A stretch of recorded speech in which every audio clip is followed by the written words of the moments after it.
talk about the Cheatin'Wheat 3-in-1 muffin mix. It makes 20 traditional size muffins, and you have several different options of recipes you can use. It's quick, easy, and delicious. The box itself we call 3-in-1 because it gives you instructions for banana, pumpkin, and apple spice muffins. But there are several different varieties besides those three that you can make. And today Lexi's going to show us how to make 3 really delicious variations. Absolutely. And it's also important to note that every recipe we're doing today is available on the website. So do not be too concerned with actual quantities, because you can go get the details online. Yes. We're just here to show you kind of the technique and give you some tips and tricks to how to make your muffins turn out delicious. Fantastic. Are you ready to have fun in the kitchen? I think we are. Me too. And the first one we're going to make today is the bacon onion cheddar. Okay. So the ingredients that need to go into this muffin are some finely grated cheddar cheese, caramelized onions, and then some crispy bacon. Now, it's important to note that it is worth taking the time to caramelize the onions. It brings out all their natural sweetness, and they get so delicious inside this muffin. If you don't have time to caramelize onions, just go ahead and cook them until they are tender, and that way you don't get that bite of raw onion heat in there. And then, of course, crispy bacon. You can cook this in a skillet or in the oven, however you'd like, and then just chop it up finely so that it distributes nicely inside all the ingredients. Outside of that, we have our wet ingredients. Okay, that is going to be our oil, our milk, and our eggs. Okay, so the way this comes together, and it is super easy. People look at this and they think, oh my gosh, I'm never going to be able to do this well. And it's not that way at all. So what you do is you take all your wet ingredients and you put them in a bowl. And you're going to whisk those up until they're well combined. At that point, you add them into the dry mix, whisk them together, and then the last step is to fold all of those yummy goodies in at the very end, and that's it. Doesn't matter what kind of muffin you are making, it comes together that way every single time. It's time to put the muffin together. All right, so as I said before, the very first step we do is we add our milk to the bowl. And this is whole milk, so that's important to remember. If you don't like to use whole milk, you can absolutely use skim milk, or 1%, 2%, whatever you happen to have in your house. And then these are, of course, just large eggs. And why would that matter, extra large eggs? That's a very good question. Eggs, of course, vary by size, and it will change the ratio of ingredients if you have eggs that are too large or too small. So you want to use large eggs always. Most every cookbook in the world presumes you know to use a large egg. Now I noticed, like you talked about, whole milk. So we have a question from a viewer. Jennifer says she doesn't use a lot of dairy. So what kind of savory muffin would you suggest she make versus a bacon onion cheddar muffin? That's a really good question. So of course, you could just leave out the cheddar and then add more caramelized onions and bacon. If you keep the proportions of add-ins about the same, it's going to be just fine. You're just missing the cheddar. In place of whole milk, you could absolutely use your favorite dairy-free substitute, whether it be rice milk, soy milk, almond milk. Just try to avoid things that are going to clash with flavors. So pick something neutral. Do not reach for that vanilla almond milk in your fridge. And even in worst case scenario, you could use water. That is no problem. And one of the reasons you want to mix this all up first is it is actually kind of difficult to get eggs to whisk in once you've added them into your dry ingredients. So go ahead and take a little time and just whisk all your wet up first. And that's pretty easy. And then we just add the wet on top of our dry mix. And again, this is our Cheatin'Wheat 3-in-1 gluten-free dry mix. And we're just going to whisk to combine. And what are the little brown flecks in the Cheatin'Wheat mix? You know, it's funny you brought that up. I was making muffins with my aunt not that long ago, and she saw that, and she, I think, freaked out and thought they were bugs. They are actually flax meal, which is really nutritious, very wholesome, very healthful, and we find brings a little extra something to our muffin mix. So we like that. All right. So you just mix until you have a nice thick batter. Now, as I said, this is the fun part. Initially, people kind of think sweet muffin, and now I'm going to add caramelized onions, bacon, and cheddar. And they're like, I'm a little nervous. This happens to be one of your favorite muffins. It is. You know, sometimes we have this at Thanksgiving instead of rolls. I think it works great with a dinner meal. It's just a nice way to then have something like a roll and bread-like to go with a savory meal. Absolutely. Even though you can have it for breakfast too. Yes, I can imagine this is really quite delicious the next morning with a little cup of coffee. Yeah. All right. And I know this looks like a lot of ingredients relative to the muffin mix. Right. I'm all about packing my muffins full of goodness. So you're just going to stir all this together to evenly distribute those ingredients. How good does that look?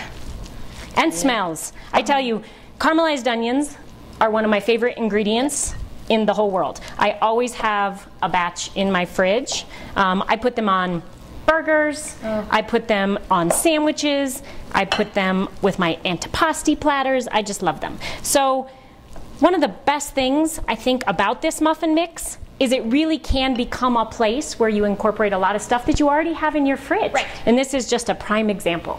So again, caramelized onions, cheddar, crispy bacon. Yep. You could use any cheese you want. Yes. Gruyere, blue cheese, sky's the limit. So that's it. That's how quickly that comes together. That's great.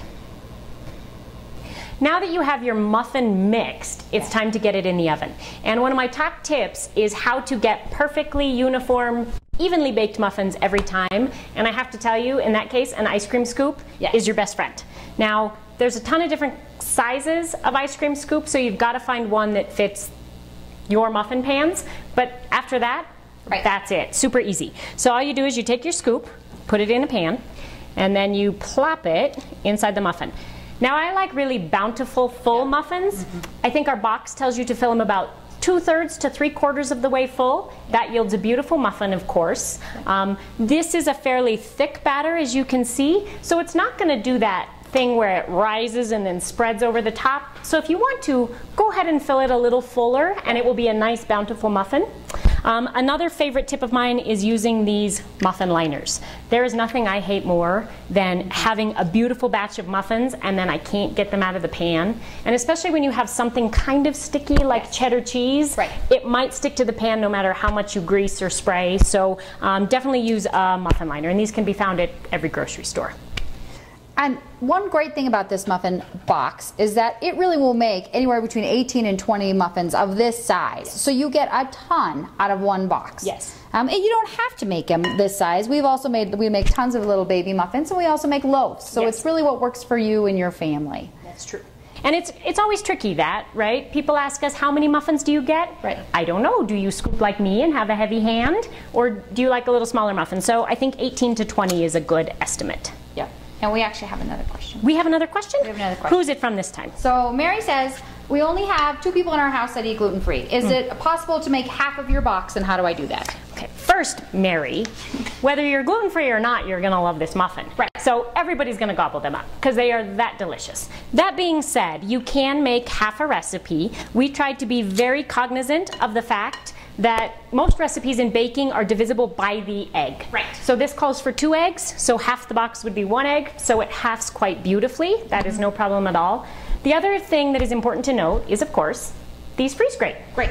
Yeah, I do that all the time. Sometimes instead of halving it, I will make all 20, and then if I'm not going to go through them, I just put them in my freezer. Yep. Then lunches, breakfast, somebody has a birthday party, all you do is pull them out of the freezer. Absolutely. And even though they're a muffin, I have made the banana ones and topped them with chocolate frosting, and then they work just great for a birthday party. Absolutely. No, these are so fantastically delicious. These wouldn't sit around a house for very long no matter what. Right. Now that you have your perfectly portioned muffins, it's time to put them in the oven. Make sure your oven is set for 350 degrees. Convection, non-convection, pretty flexible, so no big deal either way. And then you want to set your timer. Was that our little pig timer? This is our good luck pig timer, actually. So for 15-20 minutes. When the pig oinks, are they done? Depends. Yes. So what do? Most people stick the toothpick in the muffin. Yep. I'm actually opposed to making pincushions out of my food. Yes. And I know that's a very common test. What I dislike about that test is it tells you when your food is done. It doesn't tell you when it's overdone. Right. A really dry muffin is going to come out with a clean toothpick. So I would say one of the biggest mistakes people often make is they overbake their food. Right. And then you don't get that moist, delicious texture. So one of the first things you want to do is set your timer for a few minutes sooner than the box tells you to do so that you're ahead of the curve. I just set it for maybe 15 here. Perfect. Yep. Then when that timer goes off, you go into the oven, peek. Yeah. And you're gently going to touch the top of the muffin with your fingertip. Don't worry, you're not going to burn yourself, I promise. Yeah. And the muffin should spring back lightly when touched. Okay? If when you push on it, it stays concave or it feels wet, not done. Right. Okay? If it springs back, it's still moist. Yep. If it feels dry and crusty, you've kind of overshot the mark. Okay? You might be a little too far. You might be a little too far. And that's the problem with a toothpick, right? You can go too far and that toothpick will still come out clean. So that's our test for how muffins are done. And I love setting timers because I get distracted, but you are not much of a timer person just in general. Right. I've been burned by timers. I'm surprised you haven't with little kids, because lots of little hands like to adjust timers that have been preset, and then if you have in your brain that you're supposed to be listening for a timer and it never goes off, smoke billowing out of the oven, right? So try to check in just a little more. Don't just wait for the ding. Put a mental timer on as well. Well, and also you can smell them typically when they're getting close to being done. Yes, especially with that bacon and that the onions, yeah. So using all your senses in the kitchen is always a good way to go. Great. Here we are back with the muffins. The bacon onion cheddar just came out of the oven and they smell fantastic. Yes. And as you can see, like Lexi tested, little give, but nice and firm. They are done and they just need to cool. Yes, and that's actually hard to do, is to not eat a smoking hot muffin right out of the oven, but the texture is a little better if you can let them cool slightly, and then you won't burn the roof of your mouth either. And so, no, these muffins always turn out so gorgeous because that cheddar cheese kind of caramelizes, and I think they're stunning. They're stunners, really. Okay, so today, this is our bountiful display of all the muffins that we have made with our 3-in-1 muffin mix. If you've enjoyed baking with us today, please try our other flavors of our gluten-free mixes. They include our vegan chocolate cake mix, pie crust mix, we have our all-purpose flour, and we also have a pancake mix. And we are so glad you joined us today on our baking adventure. And this setting was fantastic. Yeah. But now, it's time for us to kick back Yeah. and enjoy. So happy baking. Happy baking. And cheers. Cheers.